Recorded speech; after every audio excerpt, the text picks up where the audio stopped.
So, it's been a minute.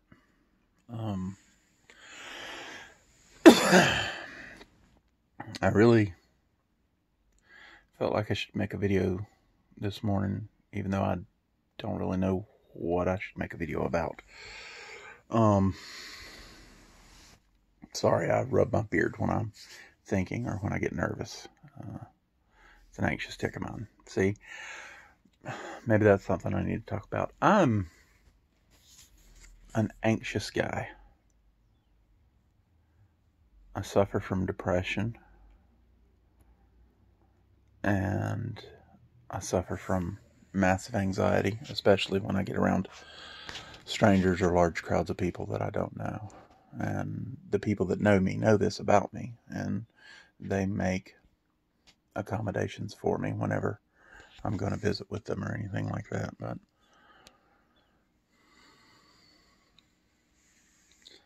I've been through some rough times this past couple of years.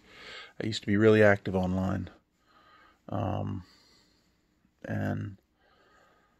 it's because I grew up in a small town in South Georgia, and I've always suffered with depression.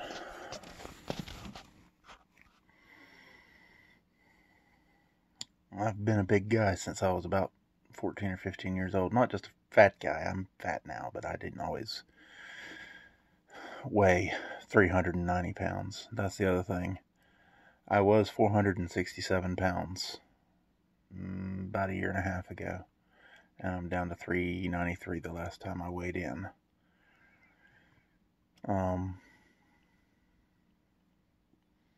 This is hard for me, so if I take a lot of pauses or say a lot, please be patient.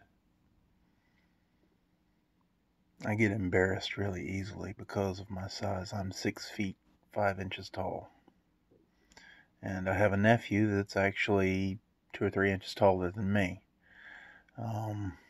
He's one of the few people that I'm comfortable around because when he's around, I feel normal.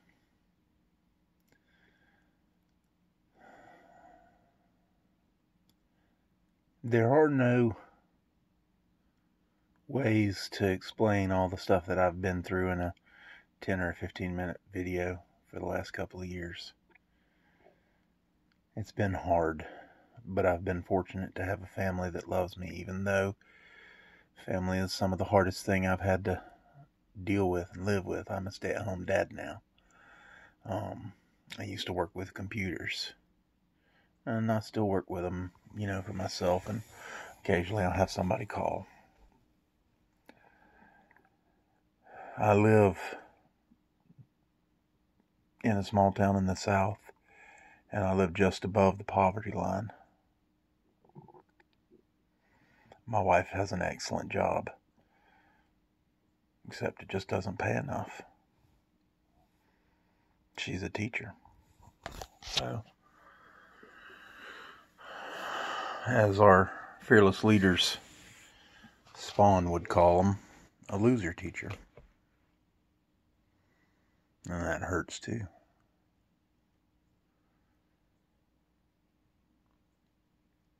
But we do the best that we can with what we have. And I'm trying to be better. I'm trying to do better. I have 4 kids, and I did adopt my kids as a special needs sibling group. And I knew it was going to be difficult when I adopted them. And when my wife and I adopted them, I should say.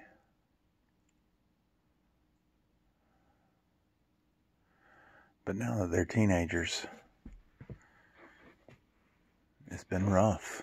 I've had 2 of them attempt suicide. I've had another one with suicidal feelings. I've got another one that has anger issues so bad that we've been in physical altercations, and I don't like to fight people. That's the thing. I'm a big guy, and I'm always afraid I'm going to hurt somebody.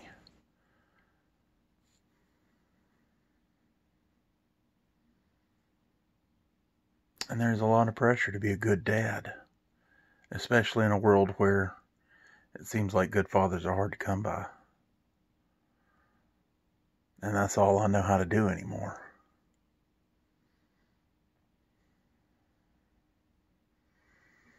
I have been skipping from thing to thing for the last 3 years now, ever since 2016 when my father died. I've just been trying to figure out what it is that I'm supposed to be doing after my kids become the adults that they're going to be, whatever that is. Whether they're successful or they end up in jail or have kids or travel the world, I can't live my life through them. I live in an area where, because there is just not much of anything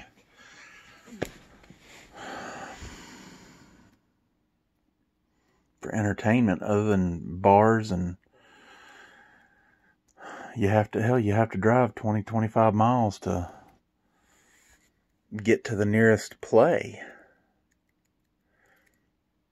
And I know people that don't have the gas to get across town to get to their job some days. So, I know this is kind of rambling. I'm just hurting physically, emotionally. Oh yeah, one of the things that I did was cut my finger off, tip of my finger. See? Sorry for the grossness.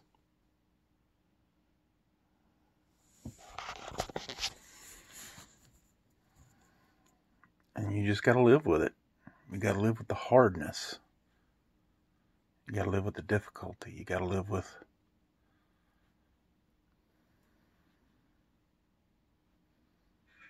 loss and anger and pain, and you gotta soak up the joy when it comes.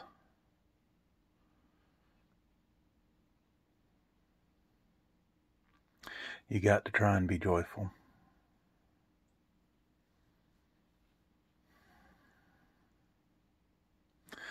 If I could teach my kids anything, it was that you have to make good choices in life. You have to choose joy. You have to choose contentment. You have to choose to try and be better, even when you don't feel like it, especially when you don't feel like it.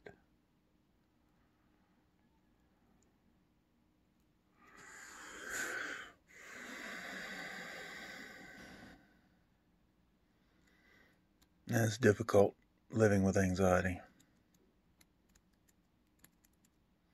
Not being able to trust people easily. I was blessed this last week.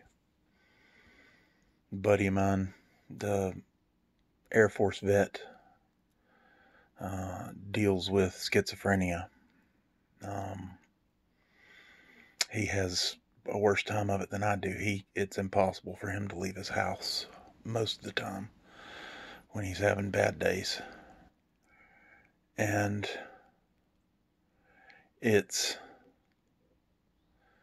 he will not go into a convenience store. He won't walk into a convenience store unless, okay, he'll go in if I go in with him. And I'm not a veteran. I've never served, but I've had a lot of friends who are in the military. And I see this guy that's, he went and fought for our country. Of course, he wasn't, on the front line every day pulling a trigger. He worked for the Air Force. He was in, transport, I think it was, driving big rigs. And I don't really want to get into all of his story because it's his story, but I see this guy that he's my age. He's 42, 43, 44 years old. And his life is coming apart physically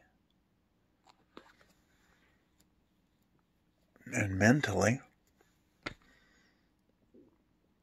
And I see the things that he's done in his life, and he's had a harder life than I have.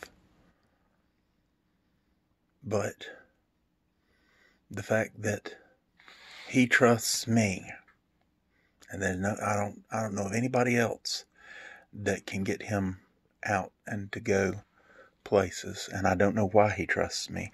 Well, I've known him since we've been in high school, and I think that's probably the reason. But he called me up the other day, and he said, "Hey, Reverend Peyton's big damn band's playing down in St. Augustine. Will you take me? Will you go with me? Will you take me down there? Me and my wife? If you want to, bring your wife and we can make a date out of it." I said, "Yeah, of course." I dropped everything that I had and scheduled it right then. And we planned it for, a month and a half. I think he called around Christmas time. But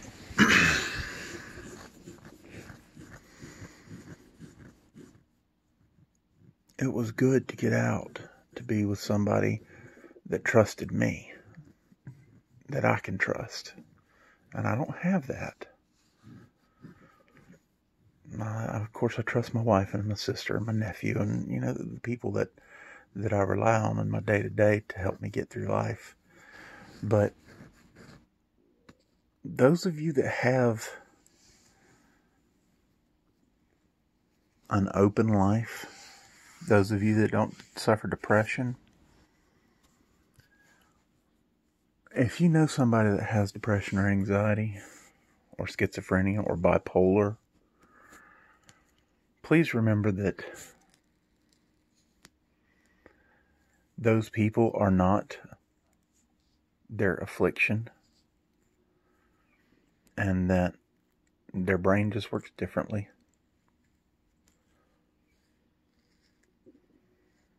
Please remember to be good to each other.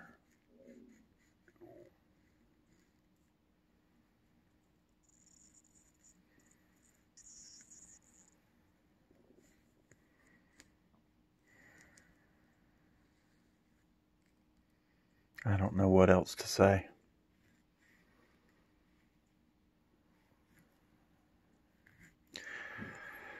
I know that we keep moving. I know that we keep doing the things that we need to do. And if we're lucky, sometimes we get a little help. And if we're even luckier, sometimes we can help others. So maybe I'll figure out what I'm supposed to do. Maybe I won't. But I know I'm going to have a good time doing it. You hear my stomach. Oh.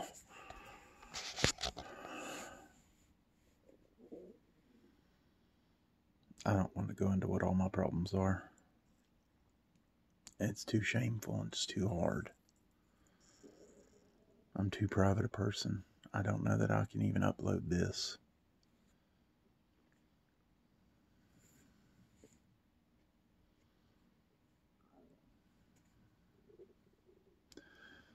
But I'm worried for my kids, and I'm worried for my family, and I'm worried for the world.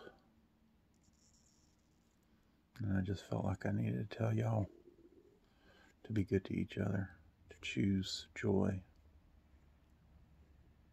to be safe, give people a safe place where they can be themselves. I don't know. Depressing as hell, I know.